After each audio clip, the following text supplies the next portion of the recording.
So well guys, ओजी movie आ चुकी है। They call him ओजी। भाई मूवी बड़ी ही कमाल की है। पहला डे पहला शो मैंने देखा इसका। चलो बताता हूँ मूवी कैसी है और इस मूवी को सच में देखना चाहिए या नहीं देखना चाहिए, या फिर अपने 200 टिकट के बर्बाद करना चाहिए। तो मैं इस वीडियो में पूरी तरह से क्लियर बताने वाला हूँ कि आपको ये मूवी देखनी चाहिए कि नहीं देखनी चाहिए। अब बता दो इसकी स्टोरी कैसी है।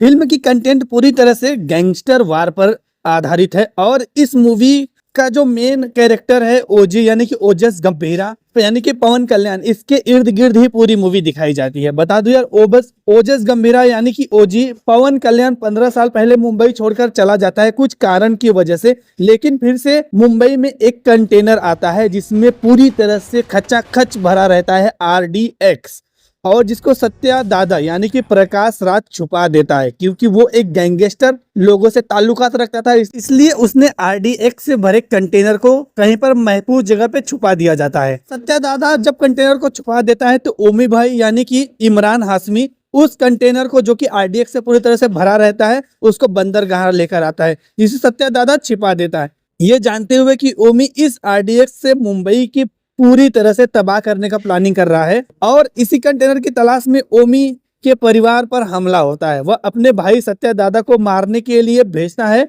और ओमी बंदरगाह पर कब्जा भी कर लेता है, लेकिन वो RDX उसके हाथ में नहीं लगता। ये सब होने के बाद फिर एक सीन आता है जहां पर ओजी मुंबई में रिटर्न आता है और मुंबई के तबाह करने के जो प्लान बनाए जाते हैं उसके ऊपर काम करता है।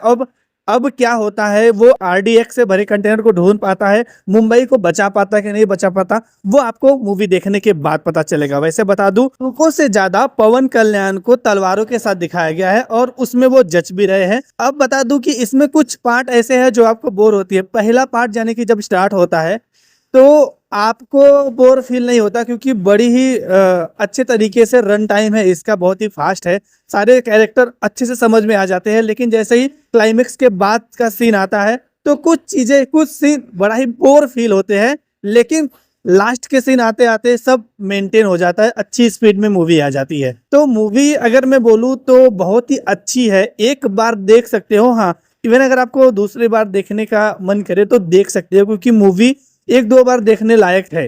तो आप जाकर मूवी देखो, रिलीज हो चुकी है, क्लाइमेक्स बहुत ही बढ़िया है, स्टोरी कमाल की है, गैंगस्टर के कंटेंट को लेकर बनाई गई मूवी है, लेकिन अब तक की आई हुई सबसे परफेक्ट और सबसे बेस्ट मूवी है। तो कैसी लगी मेरी video, just drop your comment, एक लाइक करे, सब्सक्राइब कर ले। मिलते हैं नए वीडियो में।